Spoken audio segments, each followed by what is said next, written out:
saya Sapna Dewi kembali menjumpai Anda. Tentunya kita akan berbincang-bincang untuk lebih mengenal diri kita, untuk lebih mengenal apa sebenarnya yang harus kita lakukan di dalam kehidupan ini untuk suatu tujuan, yaitu bahagia. Dan tentunya kata kunci kita adalah mind, it's not everything, but everything come from mind. So, manage your mind. Ya, bagaimana kita mengelola batin kita agar kita bisa mencapai kehidupan yang berkualitas. Dan pada kesempatan kali ini, pemirsa, kita akan mengusung suatu tema yang menarik sekali, yaitu bagaimana cara penerapan Pancasila Buddhis dalam kehidupan. Nah, Pancasila Buddhis adalah sebuah konsep yang memadukan nilai-nilai luhur Pancasila dengan ajaran Buddha, hadir sebagai pedoman hidup yang harmonis dan bermakna. Namun bagaimana penerapannya dalam kehidupan sehari-hari dan bagaimana kita dapat mewujudkan nilai-nilai leluhur tersebut dalam setiap langkah dan tindakan kita. Yuk kita berbincang-bincang dengan narasumber kita, yaitu Yang Mulia Biku Dhammawicayo Mahatera. Nah, Budaya Bante, apa kabar? Ya, baik, selalu bahagia, semoga semuanya hidup tentram, damai, dan selalu menemukan jalan terang dan pembawa kebahagiaan bagi kita semua. Namo Buddhaya, pujilah kebijaksanaan dan kedamaian itu merupakan inti kehidupan kita bersama. Ya, perlu kita ketahui di Indonesia ini kan kita punya ideologi yang namanya Pancasila juga ya, Bante. Ya. Tapi apakah ada kaitannya dengan Pancasila Buddhis? Karena kok ngambilnya juga Pancasila gitu, kayaknya dari bahasa itu juga. Nah, sebenarnya bagaimana sih Pancasila dan ajaran Buddha dapat bersinergi? Ini Pancasila Buddhis tentunya ya. Ya, otomatis kita harus tahu bahwa sesungguhnya kalau kita lihat-lihat, Pancasila itu sudah ada 2600 tahun yang lalu. Jadi Pancasila Indonesia ini baru 1945. Jadi sudah 2000 tahun kemudian baru terbentuk. Otomatis itu hanya istilah yang diambil daripada Buddhisme, diambil sebagai pedoman kita. Tetapi bagus juga. Tetapi karena di dalam Pancasila Indonesia itu dikatakan ketuhanan yang Maha Esa. Ya. Jadi istilahnya, kalau semua orang di Indonesia ini bisa menciptakan Tuhan di dalam pikirannya, karena Tuhan itu kan selalu happy, selalu bersih, selalu jernih. Dia itu bisa menciptakan surga setiap saat. Alangkah indahnya kalau tiap-tiap orang bangsa Indonesia itu bisa menciptakan surga, sudah bahagia. Tidak mungkinlah terjadi pembunuhan, pemerkosaan, perampokan, itu nggak akan terjadi karena dia sudah menemukan kebahagiaan. Oleh karena dia belum menemukan Tuhan, yang ditemukan hantu-hantu. Ya, itu terbalikan toh.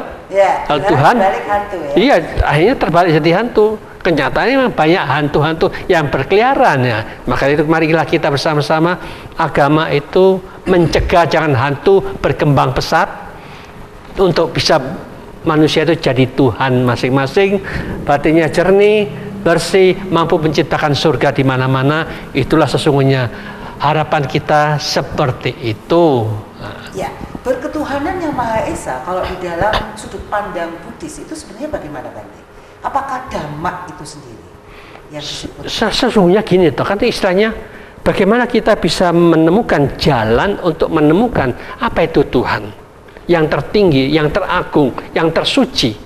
Kalau kita ada jalannya ini baru bisa nemukan.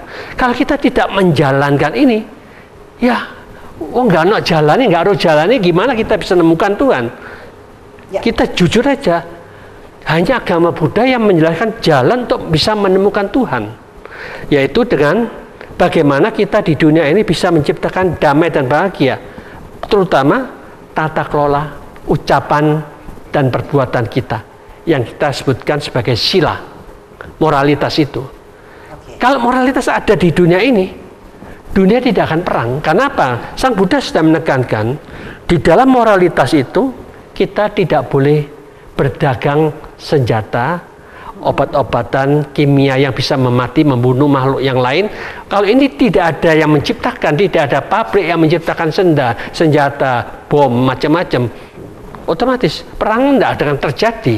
Oke, jadi peran itu adalah sebuah kepentingan dari pabrik-pabrik senjata ini ya, supaya bisa dikatakan karena dia menyimpang dari tujuan untuk menciptakan damai di dunia ini. Ya. Mereka hanya karena keserakahan untuk bisa bagaimana bisa menjual barang-barangnya supaya mereka bisa berperang terus. Sehingga dia kalau nggak ada perang kan bisa jual senjatanya. Betul. Jadi gara-gara pencipta senjata itu yang menjadi peperangan. Apalagi dulu tenang-tenang, sekarang sudah sekian puluh tahun, 25 tahun tenang-tenang nggak ada perang.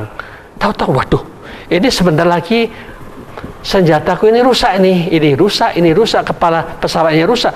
Mumpung diadu domba, jadi dia bisa jual. Nah, daripada membusuk di gudang-gudang ngapain? Aku dolai, biar aja dapat duit mereka. Maka itulah yang dikatakan orang bodoh bisa diadu domba. Orang pintar nggak mau mengikuti cara mereka yang mau membodohin kita. Jadi untuk Indonesia orang pintar-pintar nggak mau ikutin ya toh. Gitu ya, Pak ya. Iyalah. Sepakat lah kalau begitu ya. Indonesia orang pintar-pintar ngerti lagi. Jadi berhati-hati. Nggak mau diadu domba. Nggak mau diadu domba. Baik. Nah, di dalam Pancasila berketuhanan yang Maha Esa ya, di dalam Pancasila Buddhis. Berarti kaitannya dengan dhamma. Dhamma itu sebenarnya apa sih, Pak? Dhamma sesungguhnya kalau kita perhatikan apa yang diajarkan Sang Buddha itu ternyata ada di dalam keenam indera kita.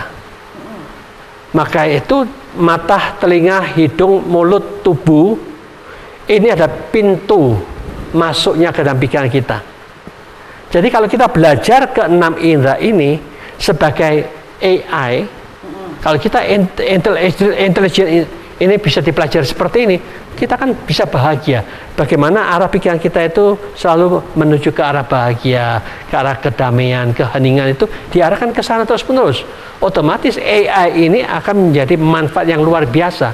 Kalau kita tidak pandai menggunakan keenam indera kita ini, ya kita menderita sendiri. Maka dari itu Sang Buddha meminta, jadilah manusia itu untuk menganalisa, menyelidikin dan menemukan teknik cara menggunakan mata kita, cara menggunakan telinga kita supaya kita tidak pernah menderita itu gimana.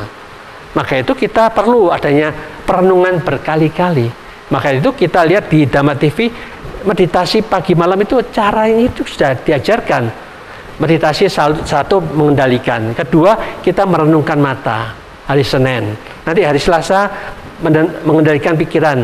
Untuk Selasa merenungkan cara menggunakan telinga, hidung, mulut, tubuh. Jadi tiap hari itu berubah-berubah untuk kita pandai untuk menggunakan keenam indera itu. Tapi kalau mereka tidak mau meditasi, tidak mau dengarkan teknik yang membuat kita bahagia, akhirnya mereka terus tidak pandai menggunakan mata, tidak pandai menggunakan telinga, tidak pandai cara berpikir. Jadi menderita terus, kan kasihan. Ada ilmu tapi nggak mau dipakai, nggak mau dipelajarin. Itulah karena ketidaktahuan masyarakat dibodohin karena diajarkan jadi fanatik.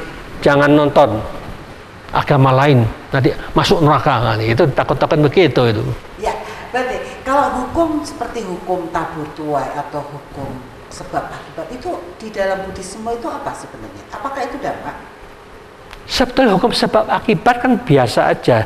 Sebab mata kita sering melihat ke sesuatu yang negatif, akibatnya kan langsung, tapi kan kita juga negatif. Maka dari itu kalau kita tidak mau menderita, carilah sebab yang positif supaya itu membuahkan kebahagiaan kita. Jadi itu hukum sebab akibat. Telinga kita juga begitu. Kalau kita kumpul sama teman-teman sing yang rumpi terus fitnah sini, ngomong sana, ngomong situ, hanya semua yang masuk nggak ada manfaatnya. Banyak sampah-sampah yang masuk ke pikiran kita. Alangkah indahnya kita mendengarkan yang memotivasi, yang bermanfaat, yang berguna untuk kita isikan ke dalam pikiran kita supaya kita mendapatkan teknik menemukan cara damai dan bahagia itu gimana. Nah, itulah yang dikatakan itu juga tergantung kita sampai di mana kita pandai-pandai menggunakan dhamma, mengerti sebab. Menggunakan mata yang benar hasilnya juga baik untuk pikiran kita, sebab menggunakan telinga yang benar hasilnya juga benar, ucapan tingkah laku kita dan pikiran kita sebab selalu ke arah yang benar dan baik, kita mendapatkan yang benar dan baik, selalu damai dan bahagia. Itu aja. Kalau kita semuanya salah ya kita mengikuti cara yang salah menuju gelap, akhirnya kita menderita sendiri. Bante, ketika pikiran itu adalah pelopor, apakah dia seperti Tuhan-Tuhan yang mencipta bumi ini? Dulu kan kosong, Bante. Kemudian banyak ciptaan-ciptaan manusia kan. Manusia juga mencipta, bahkan mencipta anak. Nah inilah satu-satunya yang paling aneh, bahwa sesungguhnya hanya Sang Buddha yang tidak membicarakan masalah Tuhan menciptakan alam semesta. Alam semesta itu ada hukumnya, yang dikatakan hukum Dhamma Niyama. Oh, Dhamma Niyama. Nah, Dhamma Niyama itu bukan Tuhan. Dhamma Niyama itu hukum, ada panas, dingin, padat, air, dan itulah namanya sistem hukum-hukum. Ada seperti itu. Ada hukum biji-bijian, ada hukum karma, ada hukum pikiran, ada hukum alam semesta. Jadi itu semuanya ada, bisa dipelajarin. Jadi bukan rahasia.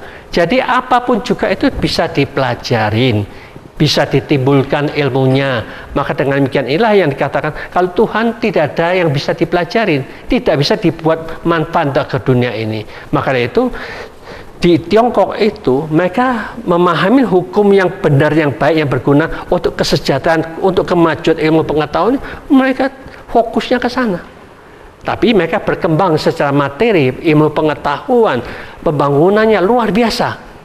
Tapi sayang, mereka tidak pernah masuk ke dalam pikirannya, menata pikirannya tidak pernah ditata. Jadi mereka tetap stres, tidak menderita walaupun kaya raya, hebat, pintar, luar biasa, tapi dia tidak bahagia. Maka dari itu kita harus seimbang.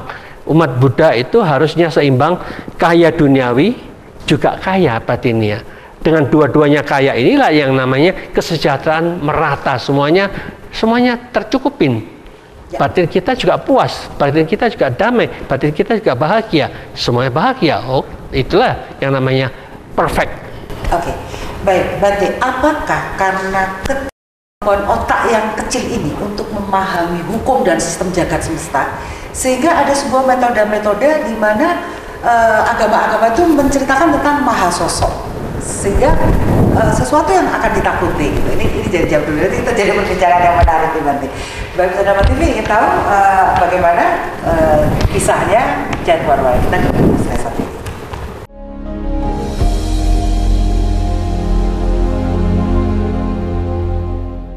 Baik saudara TV, selamat datang bagi Anda yang baru saja memutar channel kami. Kami ada di YouTube channel Dhamma Televisi, dan tentunya ada juga di TV lokal Dhamma TV.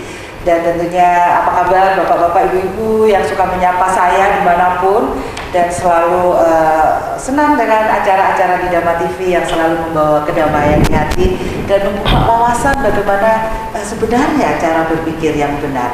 Dan itu tentunya membuat kami bahagia di tim produksi, dan tentunya Bapak Ibu juga bisa meninggalkan di kolom komentar apa yang menjadi pertanyaan-pertanyaan di dalam kehidupan yang mungkin saat ini belum terjawab. Dan tentunya Dhamma TV akan dan timnya akan menggodok satu tema-tema yang menarik yang mungkin sangat relevan dengan kehidupan Anda saat ini. Baik, Bante, tadi saya dari perjalanan saya meneliti juga ya Bante. Jadi apakah mungkin diciptakannya mahasosok, ya? Karena keterbatasan otak kita yang mungkin hanya sebutir debu untuk memahami jagat semesta yang sangat luas gitu. Saya melihat di Buddhis ini ada yang namanya Dhamma, apa tadi, hukum dan sistem tadi Bante? Dhamma Niyama. Dhamma Niyama itu yang jauh lebih tepat kalau menurut saya gitu. Apakah menurut Bante bagaimana? Ya, kita harus jujur aja. Kalau kita harus tahu itu, harus juga tahu akan sejarah dari agama-agama yang ada di dunia ini. Sebetulnya agama di dunia ini itu ada banyak loh, ribuan seharusnya. Tetapi yang disahkan di Indonesia cuma 6. Ya. Maka dari itu kita harus berani untuk juga menelusuri sejarahnya gimana terjadinya kitab suci itu. Kalau kita tahu sejarahnya bagaimana itu, ternyata secara jujur kitab suci di zamannya Yesus tidak ada. Di zaman Nabi Muhammad juga sebetulnya tidak ada saat itu. Ya. Jadi sesudah mereka pergi meninggal wafat, itulah baru terciptakan. Membahas masalah 62 pandangan salah. Kalau kita mau mempelajari itu, belajarlah di situ satu persatu. Buka di YouTube, tulis 62 pandangan salah menurut versi agama Buddha. nanti akan muncul apa saja. Nah, di situ dijelaskan secara detail, di antaranya Sang Buddha ini pernah menuju ke alam surga tingkat ke-8 untuk melihat ada Dewa Brahma yang salah pandangan. Dia datang ke sana. Datang ke sana ya berbincang-bincang karena dia punya pandangan salah. Dianggap dia itu kekal abadi, yang menciptakan, yang berkuasa, yang menentukan nasib dan takdir semua makhluk. Dia percaya seperti itu. Tapi Sang Buddha tahu itu dia pandangan salah, dia menghadap. Langsung berbincang-bincang, akhirnya, kamu bisa katakan kamu terhebat itu gimana? Ayo adu kesaktian ya toh? Aduh, oke. Gimana caranya adu kesaktiannya? Kamu sekarang menghilang 3 kali. Kalau aku tidak bisa mengejar kamu, kamu yang menang. Nah, lalu kalau saya bisa kejar, kamu tidak bisa ngejar saya yang menang. Oke, setuju? Oke. Berubahlah. Siapa duluan? Ya kamu toh yang paling tinggi, yang paling hebat, kamu duluan. Supaya kamu menang toh, menunjukkan kamu hebat. Oke, langsung dia. Kalau gitu dia langsung turun ke bumi, karena dia pikir wong nok bumi kan dari bumi, nggak mungkin ke bumi lagi. Aku ke bumi aja. Ke bumi melihat ada burung berterbangan. Ikut jadi menyaru jadi burung. Sang Buddha tidak usah ngikutin dia, tapi mendeteksi pikirannya. Oh, pikiran tadi dia menciptakan diri jadi burung. Langsung iya, ngomong dari pikiran, enak ya kamu bisa berterbangan berhappy ria dengan burung-burung yang berterbangan di sana ya. Tahu loh ya Sang Buddha, aku sekarang jadi burung. Langsung dia menghilang lagi ke lautan. Wih, ikannya banyak. Menyaru, jadi ikan sekalian. Iya ya. Di alam surga tingkat 8 tidak ada air. Kamu sekarang sedang berhappy ria, berenang-renang dengan ikan-ikan ya. Senang sekali sana ya. Wah, ketahuan lagi. Dari situ dia menghilang lagi, masuk ke dalam lautan jadi renik-renik yang kecil. Oh Dewa Brahma, engkau begitu agung dan mulia di saat kamu jadi Brahma. Sekarang kamu berani berubah begitu kecil dan renik, menjijikkan, kumpul dengan yang kotor-kotor seperti itu. Kasihan Deluh. Hanya, waduh, ketahuan sudah 3 kali, tetap muncul. Nah, sekarang giliranku. Sang Buddha itu kan mengerti akan hukum gelombang pikiran. Sekarang dia ada di gelombang 10/600. Kalau aku di bawahnya itu dia ketahuan, bisa mendeteksi. Kalau aku di atasnya, dia tidak mampu mendeteksi. Akhirnya dia menciptakan dirinya 10/650 di atas. Lalu Dewa Brahma cari terus, semuanya kan di bawahnya, gelombangnya itu dicari, dikira di bawahnya itu. Karena dianggap dia yang tertinggi itu, pasti di bawah semuanya. Nggak taunya Sang Buddha berjalan di atasnya itu. Sampai berapa lama nggak ketahuan. Lalu, hai Dewa Brahma, apakah engkau dengan suaraku? Ya Bante. Apa engkau merasa yang tertinggi? Oh, maaf Bante. Ternyata engkau lebih tinggi daripada aku. Engkau hebat. Engkau sekarang ada di mana? Aku dari tadi ada di atas. Kamu lihatlah ke atas. Di atas mak jalan-jalan. Loh, di sini dia sembunyi. Di mana yang paling berbahaya, di situ dia selamat. Aman dia. Jadi Sang Buddha itu hebat, ahli pikiran. Kalau tentang frekuensi ya, pada saat frekuensi itu, lah. Jadi ya. Dunia itu zaman sekarang aja masih belum paham akan frekuensi. Itu sudah Sang Buddha sudah memahami seperti itu. Akhirnya dia setelah itu menyadarkan Dewa Brahma Bhaga, ayo kamu duduk meditasi, kita meditasi bersama. Dibantu memberikan kekuatan daya ingatnya. Oh ternyata pernah di surga tingkat ke-9, pernah lagi di tingkat surga ke-10, 11, 12, di kekuatan lagi pernah jadi manusia. Jadi dia pertapa waktu itu. Jadi pertapa, gelombangnya tenang, damai, masuk di surga ke-12. Tapi dia turun ke 11, 10, 9, 8 itu gak sadar. Dia sudah mati di alam-alam itu. Tapi dia tidak sadar masa aku tetap kekal, tetap hidup. Disitulah yang dikatakan ilmu pengetahuan Sang Buddha itu memahami semuanya dengan jelas dan terang. Jadi itu apa yang dilihat seperti itu ya mana mungkin orang yang seperti ini, makhluk seperti ini katakan dia yang paling abadi. Maka itu kita harus belajarlah. Kalau mereka masuk ada sinar terang, akulah yang abadi. Kan mereka tidak ada kemampuan. Gelombangnya ini dia asal di gelombang mana, dulu lahir di mana, di tingkat mana sekarang. Jadi kita sama sekali jangan cepat percaya dengan ilmu yang cuma ada sinar langsung ngomong percaya bahwa itu yang tertinggi. Sang Buddha tidak mengharapkan kita menjadi orang yang mudah dibodohin. Harus diselidikin, dianalisa asalnya dari mana. Dari situlah yang dikatakan Sang Buddha bukan menentang akan ilmu penciptaan, tetapi semua itu khayalan, tidak ada manfaatnya. Maka dari itu Sang Buddha tidak mengajarkan. Yang diajarkan ini loh, segenggam daun yang saya ajarkan itu penting. Daun-daun yang di hutan tuh banyak ilmu pengetahuan seperti itu, tapi itu nggak ada gunanya, nggak ada manfaatnya. Hanya bermanfaat untuk di dunia, tapi ini bermanfaat untuk kemajuan spiritual kamu. Dengan hebat kamu menguasainya, kamu akan menjadi orang super manusia yang punya daya manusia yang luar biasa. Itulah. Baik. Ya, Bante, kembali kepada kaitan di Pancasila, Ya. Pancasila negara kita ini ya. Berketuhanan yang Maha Esa, keterkaitannya dengan Dhamma Niyama. Dhamma Niyama. Dhamma Niyama. Bagaimana hukum itu bisa melahirkan, mewujudkan kemanusiaan yang adil dan beradab dalam kehidupan sehari-hari? Ya, sekarang kita bisa mengatakan manusia itu adil atau beradab itu dilihat dari cara dia bicara, cara dia bertingkah laku, adil atau tidak, termasuk mata pencariannya juga. Karena mata pencarian itu kalau dia tidak adil kan dia korupsi terus, nyeleweng terus, menipu orang terus ya, karena dia bisnisnya tidak adil dia. Jadi seperti itu. Kalau kemanusiaan itu diukur, kita manusia. Jadi kita harus mengukur, gimana cara bicara kita? Apakah aku ini senang dicaci maki? Aku senang difitnah? Aku ditipu, dibohongin, kata-kata yang kasar? Oh, aku tidak mau kok seperti itu. Nah, secara manusia, orang lain juga sama seperti aku. Mereka juga tidak mau dicaci maki, tidak mau difitnah, tidak mau ditipu, tidak mau dikata-katain kasar.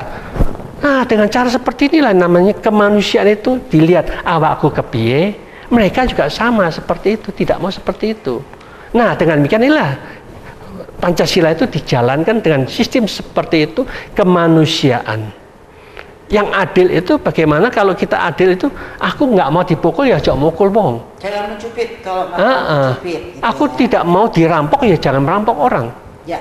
Ya, dengan demikian inilah yang dikatakan kemanusiaan itu harus dilihat sesungguhnya manusia yang manusia sungguh-sungguh itu bisa menunjukkan sampai di mana kusalah kama wajah, kepandaian dia di dalam tata cara berbicara itu berguna, bermanfaat, membawa kemajuan bagi semua pihak, boleh kita katakan. Kalau itu merusak, menghancurkan, membuat penderitaan bagi siapapun, jangan diucapkan. Itu aja. Ya. Ketika itu sila 2 sudah dilakukan, dan bagaimana menerapkan persatuan Indonesia dalam keberagaman yang berbagai macam ideologi tadi, Bante? Jangan dijawab dulu. Baik, sahabat Mati, kita lanjutkan pembicaraan setelah yang satu. Jangan mana?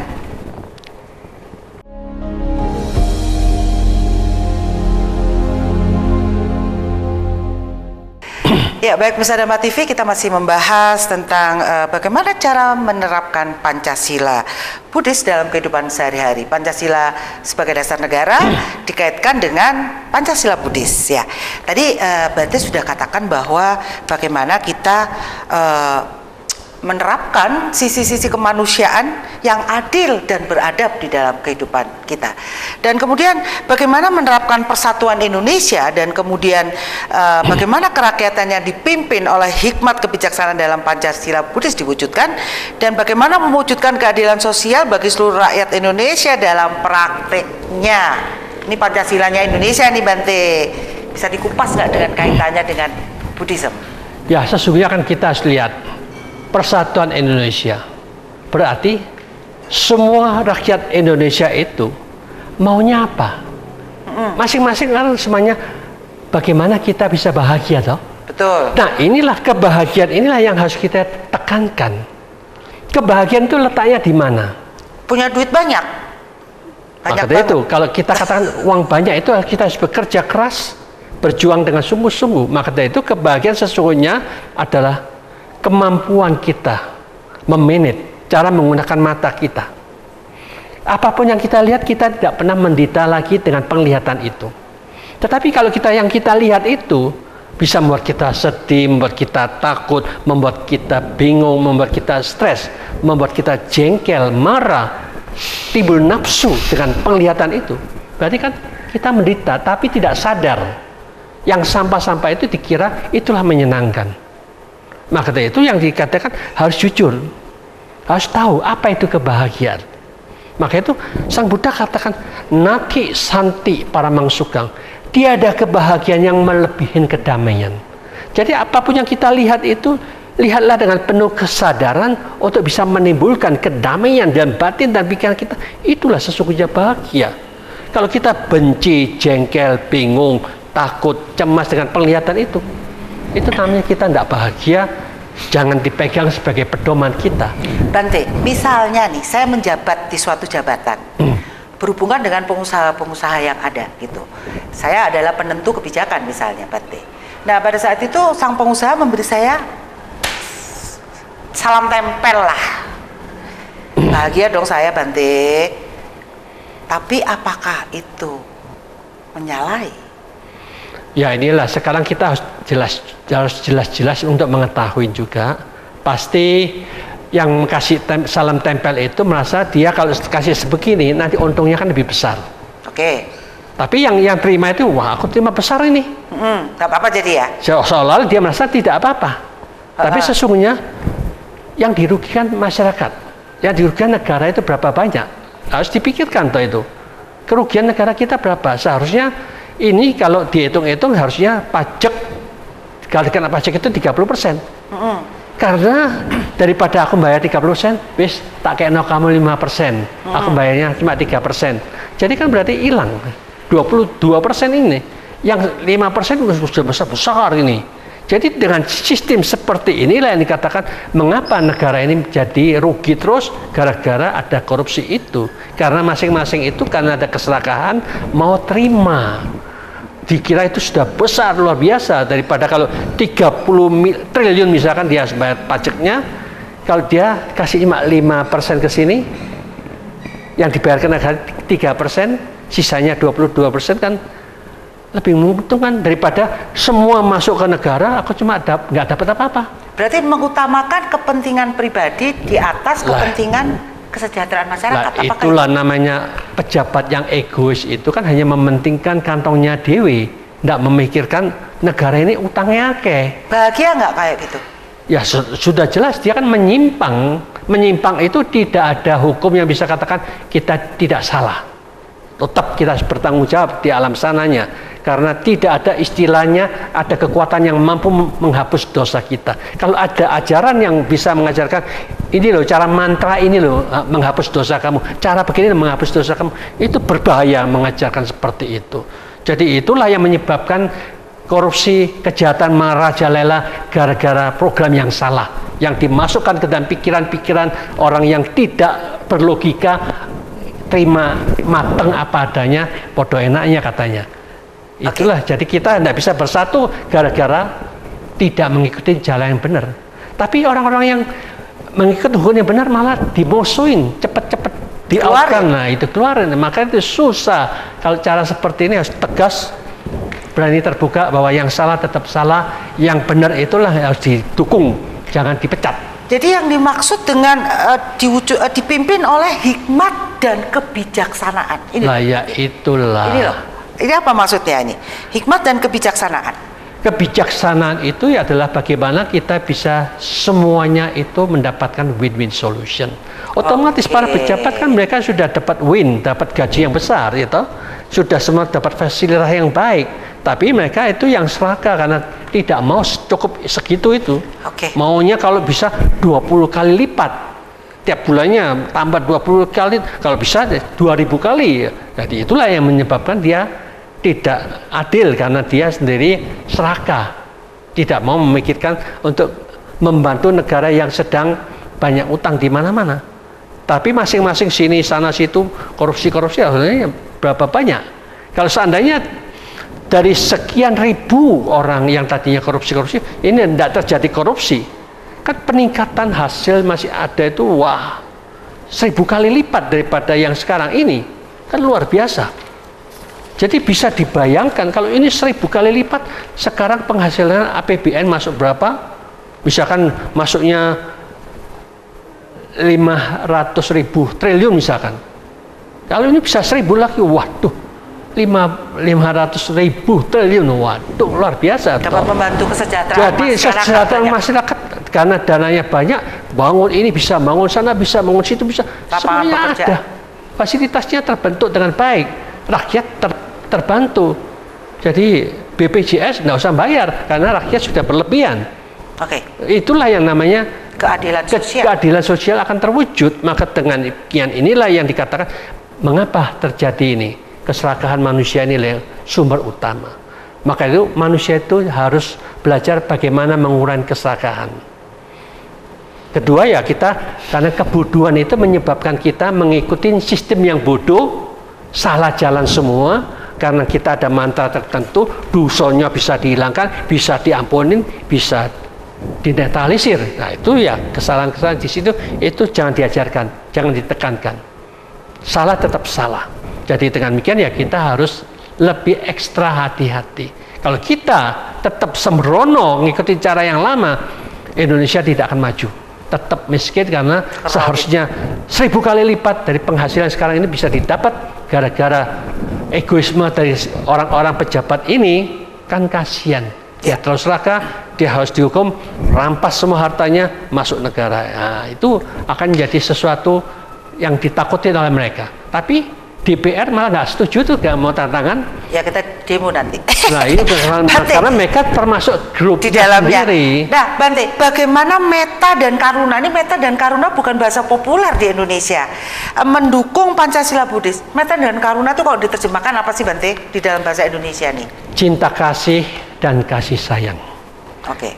Dan cinta kasih itu ada sesuatu hal yang sangat luar biasa, karena Sang Buddha itu setiap hari para biku itu selalu memancarkan cinta kasih.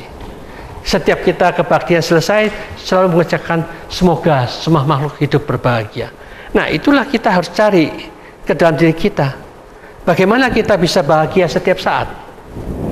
Manusia kalau setiap harinya itu bahagia dengan adanya pikiran positif setiap saat, itulah sumber kebahagiaan kita. Karena aku cinta uang, maka aku kasih kau suap.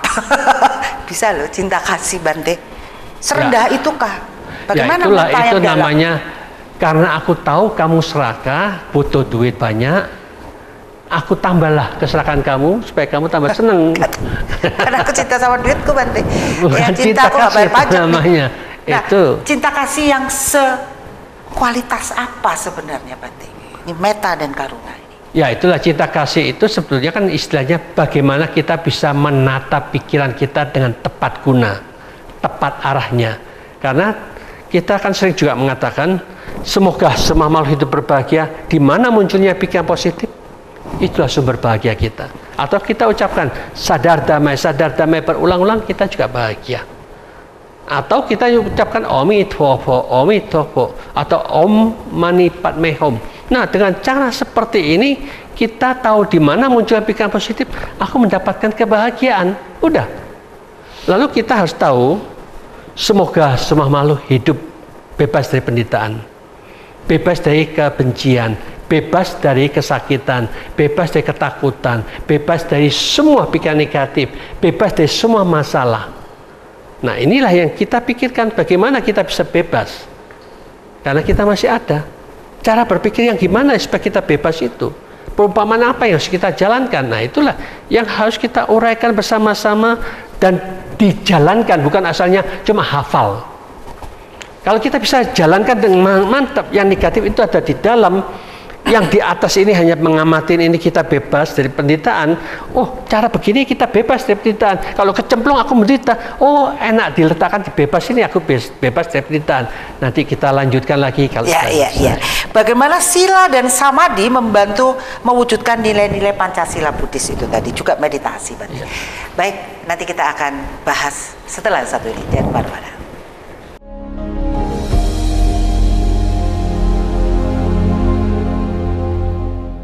Ya, pemirsa Dhamma TV, kita lanjutkan bahasan kita tentang bagaimana cara penerapan Pancasila Buddhis dalam kehidupan. Baik, Bante, tadi kan kita sudah ngobrol tentang metta dan karuna atau cinta kasih dan kasih sayang ya. Nah, apakah itu cukup dengan menjalankan sila atau samadhi, atau kita melakukan hal-hal yang bisa menumbuhkan, misalnya menyantuni anak-anak yatim piatu kah, membantu orang-orang yang kesusahan yang mungkin rumahnya ambruk gitu ya, dengan bedah rumah kah, mungkin seperti itu, Bante. Apakah itu juga salah satu metode di dalam kita menumbuhkan metta dan ya, istilahnya metta itu kan kita mengharapkan semua makhluk bahagia. Kalau mereka bisa kita membahagiakan banyak orang, itu juga bagus toh. Dalam perilaku tindakan gitu. Maka itu kita ikut membantu membuat sosial ke sini, buat sosial ke sana, itu bagus kalau bisa dijalankan ya toh. Maka dari itu dengan demikian inilah yang katakan moral dana, saling bantu membantu itu sangat ditekankan oleh Sang Buddha. Perbanyak semua kebajikan kita dengan selalu berbuat baik. Itu sangat ditekankan. Ya. Tetapi yang penting lagi-lagi itu adalah bagaimana cinta kasih itu bisa diterapkan. Kalau ini tidak dibangkitkan dalam pikiran kita, kebencian itu dominan. Yani kebencian dan cinta kasih itu ada lawannya atau versusnya. Jadi dia saling bertentangan. Kalau satunya kebenci dengan cinta kasih, otomatis ini akan bisa menetralisir. Maka dari itulah yang dikatakan orang yang benci itu akan membuat ucapannya kasar, jelek, semuanya sampah-sampah dikeluarkan karena kebencian yang memuncak itu. Maka dari itulah yang dikatakan kalau kita mengharapkan dia bahagia, membuat mereka bisa damai, ucapannya tidak akan menyakitkan, tidak pernah membuat mereka menderita dengan kata-kata yang lemah lembut, yang sopan santun, yang bisa membuat mereka reda, damai. Itulah yang dikatakan moralitas ucapan itu penting juga. Kalau kita benci, berarti cinta kasih kita hilang. Ketika marah muncul, kita bisa mukul, bisa nendang, gitu, bisa nempak dan macam-macam. Jadi dengan pilihan inilah kita harus kendalikan tubuh kita dengan menjaga tidak menyakitin sampai membuat mereka bisa mati. Kalau kita sakitin terus-menerus, kita tidak akan mengambil harta mereka. Kalau kita benci kan bisa merampok mereka, bisa diambil sesuka kita karena sudah bencinya luar biasa, rampok, gitu. Jadi dengan demikian ini orang yang masih sering membunuh, merampok, memperkosa, itu diliputi oleh kebencian dan kebodohan. Maka itu kalau kita pernah membaca, ada yang mengatakan, oh dia agama lain, dibunuh, dirampok, diperkosa, itu tidak dosa. Itu mafia agama. Bukan agama yang sesungguhnya. Dia mafia agama. Jadi kita harus jangan diikutin mafia-mafia seperti itu. Karena agama menciptakan damai bagi semua pihak. Pembunuhan semua tidak suka dibunuh. Dirampok tidak ada satupun yang suka dirampok. Dibakar juga tidak ada satupun yang senang dibakar. Diperkosa nggak ada satupun yang suka diperkosa. Maka itu kalau aku tidak mau diperkosa, tidak mau dibunuh, tidak mau dirampok, jangan melakukan hal itu kepada pihak manapun juga. Itulah namanya kita punya cinta kasih dan kebijaksanaan. Kalau kita tidak bisa membandingkan, kita seenaknya dewe, merampok sini, membunuh sana, memperkosa situ, oh nggak apa-apa kok itu, nggak dosa kok. Kamu tanya ke dalam dirimu, kamu senang nggak dibunuh, senang nggak dirampok, senang nggak diperkosa? Kalau mereka bilang aku senang loh semuanya itu, wah itu orang gila. Psikopat. Psikopat. Psikopat ya. Jadi dengan demikian kita harus tegas, ini salah jalan semua, jangan diikutin. Maka dari itu kita harus tegas, mana yang benar sebagai benar, yang salah tetap salah. Maka dari itu yang dikatakan persatuan Indonesia itu bisa terwujud kalau semuanya tahu jalan gelap yang mana, jalan yang terang mana, yang baik mana, yang buruk itu mana. Kalau semuanya tahu itu jelas, otomatis itu akan menjadi sarana pencipta damai dan bahagia sejahtera terwujud. Apa Pak yang disebut dengan Panya? Bagaimana Panya membantu menyelesaikan konflik dan membangun persatuan? Otomatis kebijaksanaan itu mereka akan membahas semuanya dengan adil, selalu di tengah-tengah, tidak membela kanan atau kiri, cuma memberikan jalan nasihat. Kalau yang ini salah, kamu salahnya itu di sini loh, kamu terlalu begini, ini salahnya di sini, kamu terlalu keras di situ, ya kamu coba dilemahkan yang di sininya supaya kamu bisa agak reda, lebih damai, lebih terkendali gimana. Kamu juga ada salahnya loh di sini. Kamu terlalu mau menangnya sendiri juga, walaupun kamu benar. Tapi ya sudahlah, mengalah sedikit supaya di sana juga tidak emosi lagi. Dengan cara seperti ini kita tidak mengatakan yang benar itu kamu itu ini salah ini harus gini mama harus gini. Diadu domba malah ya lah. Ya. Akhirnya itu namanya dia kurang bijaksana, tidak adil untuk mengatasi problem itu. Maka dari itu kalau dua pihak ini ada, kita di tengah-tengah, bagaimana kita dengan bijaksana mengatasi semua itu untuk memahami dan kasih pengertian kesalahan mereka di mana, kesalahan ini juga di mana, dikurangi, disingkirkan kesalahan-kesalahan itu supaya reda. Rasanya mereka adem ayam akor maneh. Itu supaya itulah namanya kebijaksanaan mampu membuat lebih damai dan lebih akor semuanya. Kalau di dalam pemerintahan siapa itu yang harus bijaksana itu? DPR kah atau legislatif kah atau sesungguhnya semua pejabat yang ada di pemerintahan itulah yang mereka harus bagaimana menjadi manusia yang adil, bijaksana dan tahu dasar raja dhamma. Karena Sang Buddha itu pernah jadi raja.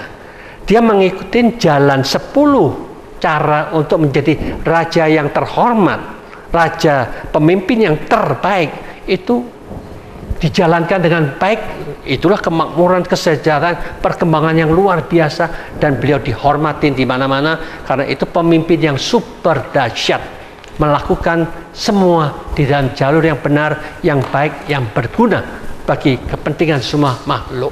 Jadi itulah yang dikatakan 10 cara Dhamma Raja dijalankan dengan sebaik-baiknya. Kita akan bahas nanti di segmen berikut ya Bante ya, di episode berikutnya tentang 10 raja. Bagaimana menjadi seorang pejabat yang terhormat, yang selamat baik di dunia maupun di akhirat, di kehidupan selanjutnya. Begitu Bante? Ya itulah. Itu kapan nanti kita bikin episode itu ya? Boleh. Baik. Nah, karena waktunya memang sudah sangat mepet. Bagaimana menerapkan Pancasila Buddhis dalam pendidikan, pekerjaan dan kehidupan sosial? Misalnya saya seorang kapitalis nih Bante, ya pemilik modal besar. Bagaimana saya bisa menciptakan keadilan? Saya punya kepentingan loh dengan perusahaan saya. Dan bagaimana peran Pancasila Buddhis dalam membangun masyarakat yang harmonis? Ini mungkin bisa dijawab dalam 3 menit sebagai penutupan ini Bante. Ya inilah yang dikatakan dunia dengan cara berpikir manusia itu sangat jauh berbeda.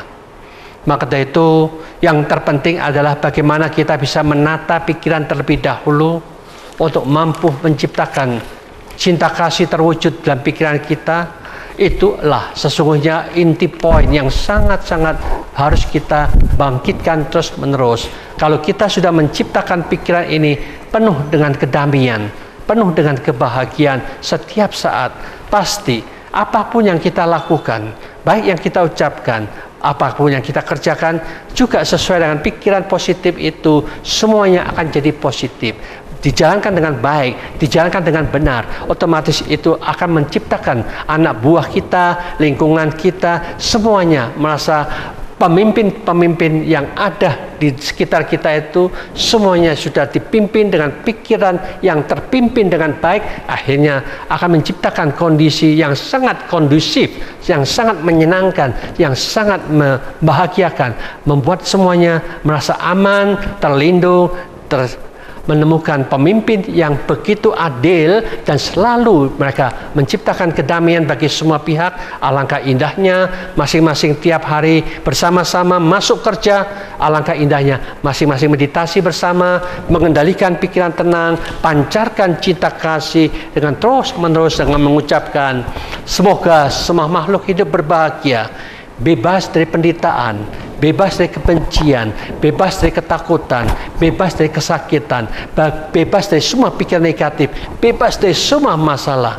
Bila mana kita bisa menjalankan semua ini, kita akan bisa mengucapkan semoga semua makhluk bisa menjaga kebahagiaan mereka masing-masing di dalam manajemen cara berpikir yang super dahsyat ini. Di sanalah dikatakan jalan terang, jalan hening, jalan kedamaian, jalan kebahagiaan ada di dalam kemampuan kita menciptakan pikiran yang super dahsyat ini. Tidak menggantungkan KTP kita beragama apa, tetapi tergantung kepandaian kita menata pikiran kita arah mana yang benar, baik menciptakan damai dan bahagia, arahkan sekuat-kuatnya ke sana. Apapun yang membuat kita menuju yang gelap, membawa kita menderita, membawa susah bagi pihak lain, jangan dijalankan pasti. Stop negatif, kembangkan sebanyak mungkin yang positif. Itulah sumber pejabat, pemimpin yang agung dan mulia akan muncul di sekitar kita. Kesejahteraan dan kebahagiaan akan terbentuk di mana-mana. Semoga semua makhluk hidup berbahagia. Sekian, terima kasih. Ya, terima kasih Bante atas pencerahannya. Baik pemirsa Dharma TV, Anda punya harta, Anda punya kedudukan, Anda tidak bahagia, mungkin ada sesuatu yang salah di dalam cara berpikir. Mari kita bersama-sama belajar dan belajar lagi untuk menemukan kedamaian di dalam hati kita. Bahagia, dan itu adalah surga yang katanya bisa didapat bahkan pada kehidupan saat ini. Baik pemirsa Dharma TV, semoga diskusi kita dapat memberikan pencerahan kepada kita semua. Dan tentunya saya Satna Dewi beserta kru Dharma TV mengucapkan banyak terima kasih. Mohon maaf jika ada salah kata. Semoga semua makhluk hidup berbahagia. Sukihoto Namo Buddhaya.